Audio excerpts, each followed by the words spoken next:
같이 보실 말씀은 마태복음 14장 1절로 12절까지의 말씀입니다. 한 목소리로 말씀 압독하시겠습니다. 그때의 분봉왕 헤롯이 예수의 소문을 듣고 그 신하들에게 이르되 이는 세례 요한이라 그가 죽은 자 가운데서 살아났으니 그러므로 이런 능력이 그 속에서 역사하는도다 하더라. 전에 헤롯이 그 동생 빌립의 아내 헤로디아의 일로 요한을 잡아 결박하여 옥에 가두었으니 이는 요한이 헤롯에게 말하되 당신이 그 여자를 차지한 것이 옳지 않다 하였음이라. 헤롯이 요한을 죽이려 하되 무리가 그를 선지자로 여김으로 그들을 두려워하더니 마침 헤롯의 생일이 되어 헤로디아의 딸이 연석 가운데서 춤을 추어 헤롯을 기쁘게 하니 헤롯이 맹세로 그에게 무엇이든지 달라는 대로 주겠다고 약속하거늘 그가 제 어머니의 시킴을 듣고 이르되 세례 요한의 머리를 소반에 얹어 여기서 내게 주소서 하니 왕이 근심하나 자기가 맹세한 것과 그 함께 앉은 사람들 때문에 주라 명하고 사람을 보내어 옥에서 요한의 목을 베어 그 머리를 소반에 얹어서 그 소녀에게 주니 그가 자기 어머니에게로 가져가니라. 요한의 제자들이 와서 시체를 가져다가 장사하고 가서 예수께 아뢰니라. 아멘. 할렐루야. 오늘 같이 나눌 말씀의 제목은 진리는 감추어지지 않습니다라는 말씀의 제목 가운데에서 은혜를 나누도록 하겠습니다. 제가 코로나 때 이후로 한 행동이 있다면 핸드폰에 이 안전 문자들이 오는 것을 좀 무음으로 바꿔놨습니다. 왜 바꿔놨냐고 하면은 이게 시도 때도 없이 사이렌과 같이 울리면서 오는 이 문자들이 깜짝깜짝 놀라게 만들어서 이렇게 문자를 무음으로 바꿔놨어요. 그러면은 생각해 볼 게 있습니다. 무음으로 바꿔놓는다고 해서 사건 사고가 없는 것일까? 아니죠. 지금 이 순간에도 무수히 많은 사건 사고들이 임하고 있습니다. 제가 지금 새벽에도 오는 것 가운데서 차가 건물을 박았는지 또 이렇게 교통을 통제하는 모습들이 있더라고요. 아무리 감추려고 해도요, 듣기 싫은 것은 듣기 싫어서 숨기려고 해도 숨겨지지가 않습니다. 그 일은 감춘다 할지라도 감춰지는 게 아니라 드러날 수밖에 없어요. 지금 이 헤롯 왕의 모습이 딱 이런 상황이 아니었을까 싶습니다. 자신을 계속하여 귀찮게 하였던 세례 요한을 제거했어요.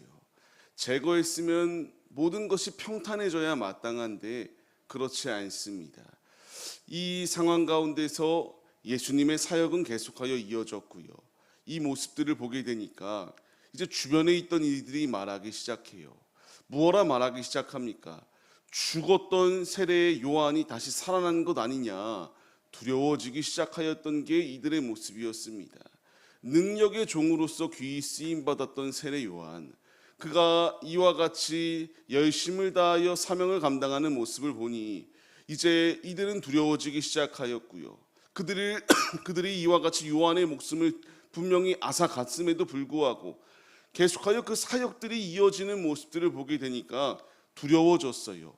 죽었던 자가 다시 살아난 게 아니냐라고 두려워지기 시작하며 이 진리 앞에서 아무리 진리를 감추고 막으려고 행동하였지만 그것은 더 큰 확장으로 나아가는 발판이 되고 기폭제가 된다는 것을 이들은 알지 못하였기에 죽었던 자가 살아났다라고 생각하여 무서워지기 시작하였던 것이 당시의 상황이었습니다.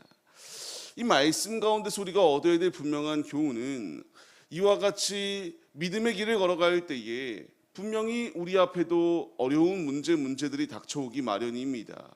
하지만 세례 요한이 죽었다고 해서 복음이 끝난 것인가? 복음이 확장되지 아니하였는가라는 것을 우리가 생각해 볼 때에 결코 아니었다라는 것을 우리 마음에 새겨야 됩니다. 지금 우리에게까지 진리의 복음이 나타나고 전파되어진 것처럼 한 사람이 죽었다고 해서 끝난 것이 아니라 하나의 미랄이 되어 이와 같이 많은 열매를 맺을 수 있음을 우리가 잊지 말아야 해요. 오늘의 우리의 삶 가운데서도 무수히 많은 문제가 우리 앞에 닥쳐오기 마련입니다. 하지만 우리가 분명히 잊지 말아야 될 것은 진리는 아무리 막으려고 해도 막아지지 않고요, 감추려고 해도 감춰지지 않습니다. 초대교회에 무수히 많은 박해와 순교의 장면들 가운데서 이 문제가 있다고 복음이 식어지고 약화되었는가? 더 흥황해지면 등황해졌지 약해지지 않았습니다. 우리 역시 이것을 붙들며 나아가야 돼요.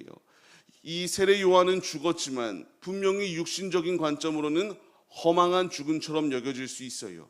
하지만 그의 죽음을 통하여 더 많은 믿음의 이런 결실들이 맺힐 수 있도록 역사하여 주시는 것처럼 우리도 타협이 아니라 내 눈과 귀를 막고 내 마음대로 판단하는 이런 모습들은 내려놓고 오직 아버지의 말씀을 사수해 나가기 위하여 힘쓰는 게 우리들의 모습이 되어야 된다. 이와 같이 사수하며 나아갈 때에 우리로 하여금 하나님 나라의 복음이 계속하여 오고 오는 세대 가운데 전파되어질 수 있다는 사실을 마음에 새기시며 타협이 아니라 우리가 두려워해야 될 대상은 이와 같이 사람이 아니라 주님임을 잊지 말고 담대히 주님께로 나아가시기 바랍니다.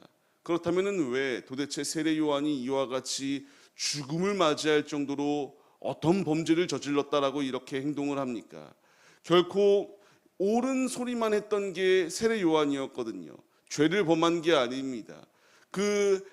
이 헤로디아를 자신의 이와 같이 동생을 맞이하였던 것이 잘못되었다라는 것을 말했을 뿐 율법적으로도 하나님의 관점에서 잘못된 행동임을 지적하였을 때에 이들은 이 모습을 보고 불쾌해지기 시작하여서 감옥에 가두었습니다.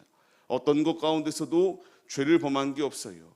우리가 또한 여기서 얻어야 될 교훈이 분명합니다. 과감하게 담대하게 주의 복음을 들고 세상 가운데 우리도 역시 나아갑니다.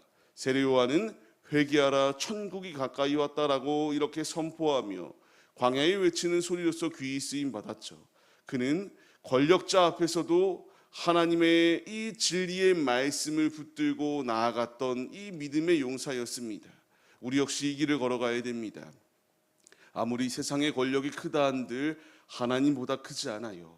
하나님이 가장 크고 하나님의 말씀이 가장 위대한 것을 알았던 세례 요한은 담대하게 헤롯 왕 앞에 서서도 자신의 이 소견을 하나님께서 주신 이 사명을 담대하게 선포하였던 이 거룩한 결단과 거룩한 고백이 있음을 우리는 마음에 새겨야 됩니다.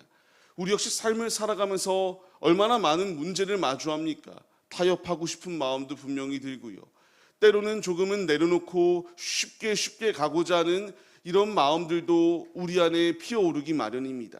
하지만 세례 요한의 모습에서 답을 찾아야 돼요. 그는 죽음을 두려워하지 않았어요. 감옥 갇힘을 두려워하지 않았습니다. 하나님의 말씀을 붙들고 가감없이 하나님의 말씀을 전하였어요. 우리 역시 이제 세상에 나아가 삶을 살아갑니다. 필요한 자세가 이곳저곳의 눈치를 보며 우리가 이와 같이 타협하고자 하는 마음이 아니라 뜨겁든지 차갑든지 확실히 정하라고 말씀하시는 주님의 음성에 우리가 순종하여서 아버지께로 나의 마음이 고정되어 나아갑니다. 거룩한 결단을 가지고 가감없이 하나님 나라의 말씀을 전할 수 있는 믿음의 모습이 우리의 모습이 되어야 함을 잊지 마시기 바랍니다. 이런 상황 가운데서 문제가 시작된 거였거든요. 큰 죄가 아니라 하나님의 진리의 말씀 앞에 세워졌을 때에 그는 죽음을 맞이할 수밖에 없어요. 어떤 계략이 있었습니까? 헤로디아의 딸이 이와 같이 그 앞에서 춤을 추며 행동하였을 때에 모든 것을 주겠다라고 말했어요. 어떤 약속도 주겠다고. 근데 지금 이 헤롯이 요한을 죽이고 싶어 했는데 왜 못 죽였었는가 하면이 선지자로 여겼기 때문에 두려워하였다. 지금 이들은 이 세례 요한을 선지자로 생각하여서 무서워했습니다. 하지만 헤롯이 무서워하였던 것은 하나님이 아니었어요. 사람들의 시선이었다라는 것을 보여주고 있습니다. 사람의 시선에 이렇게 얽매인 자, 이와 같이 삶을 살아가는 자에게 주어질 결과물이 무엇이겠습니까? 우리 앞에 어떤 문제가 있느냐면은 잠언서의 말씀과 같이 사람을 두려워할 때에는 올무에 걸리게 된다. 여호와를 의지할 때에 안전할 것이다라고 분명히 말씀하십니다. 이 헤롯 왕은 사람을 두려워했어요. 결국 그것이 자신의 올무가 될 거라는 것을 알지 못하고 자신이 마음대로 행동하였던 결과를 마주하게 됩니다. 우리가 분명히 알아야 될 사실은 하나님 앞에 이 헤롯이 행동해야 될 것은 회개하고 돌이켜야 될 것이었습니다. 하나님을 두려워하며 하나님의 심판을 두려워함으로 회개해야 마땅했지만 그가 행동하였던 것은 하나님의 말씀을 듣고도 어떻게 하면 내 앞에 이 가시와 같은 존재를 제거할 수 있을까? 이런 행동만을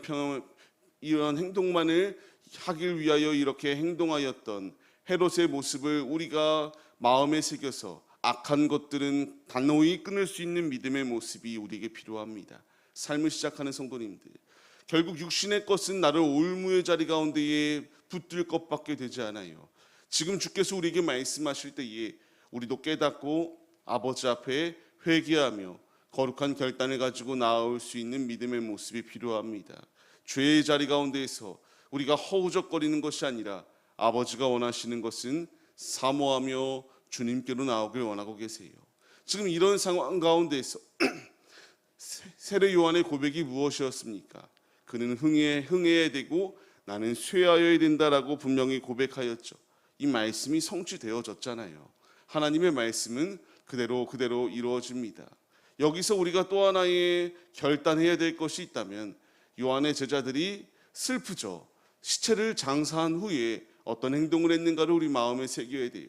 예수 앞에 나아왔다라는 게 참으로 중요합니다. 우리 역시 문제를 맞이할 수밖에 없어요. 이 세례 요한이 앞서 말씀드린 것처럼 육신의 관점으로는 허망하게 죽은 것처럼 보이기도 합니다. 하지만 이 가운데서 이 제자들이 행동하였던 것은 예수님 앞으로 나아왔다라는 것을 분명히 보여주고 있어요. 우리 역시 이 말씀을 힘입어 나가야 됩니다. 세례 요한은 분명히 죽었습니다. 하지만 복음은 더욱더 확장되어졌어요. 예수님 역시 십자가에서 죽으십니다. 죽으심으로 끝이 아니라 부활하셨죠. 그리고 이 하나님 나라의 복음이 지금 우리에게까지 이와 같이 전파되어질 수 있도록 주님께서 역사해 주셨어요. 이들이 슬픔을 가지고 예수 앞에 나온 것처럼 우리에게도 모범 답안이 이미 나왔습니다. 주님을 위해 삶을 살아갈 때에 진리를 사수하기는 하지만 그 안에서 분명히 다양한 어려움들이 마주하기 마련이에요. 그때 우리가 행동해야 될 것은 예수 앞에 나오는 것입니다. 예수께 아뢰어야 되고요. 타협하지 아니할 수 있도록 힘을 더하여 달라고, 믿음을 잃지 아니하고 담대히 주의 군사들로서 믿음의 길을 걸어가게 해달라고 기도하며 나아갈 수 있는 거룩한 믿음의 모습이 우리에게 필요합니다. 삶을 시작하는 우리가 주님께 간구해야 될 것, 내 의지와 내 결단은 너무나 쉽게 무너지고 패배합니다. 하지만 주님이 힘주시면 불가능한 것이 없다. 능히 승리할 수 있다. 세례 요한이 육신적으로는 죽었지만 복음이 전파되어질 수 있도록 주께서 계속하여 역사해 주신 것처럼 우리 역시 주님을 위하여 삶을 살아낼 때에 주께서 때로는 내가 손해보고 실패하고 무너지는 것처럼 보이는 그 자리 가운데서도 여전히 일하시고 계신다는 사실을 우리 마음에 새기시며 오늘도 주님께로 나아가는 우리들의 모습이 되시기를 바랍니다. 주님을 위하여 당하는 슬픔은 저주가 아니라 주님을 위하여 박해받는 자에게 주어지는 축복의 자리입니다. 영원한 나라가 예비되어져 있고 그 나라의 상급이 예비되어져 있다. 우리가 그것을 바라보며 믿음 변치 않고 끝까지 주님을 붙들겠습니다. 거룩한 결단을 가지시고 오늘도 주가 주시는 힘으로 진리를 가로막는 자가 아니라 진리를 계속하여 오고 오는 세대에 나타낼 수 있는 믿음의 도구들이 우리들의 모습이 되시기를 주님의 이름으로 간절히 축원합니다.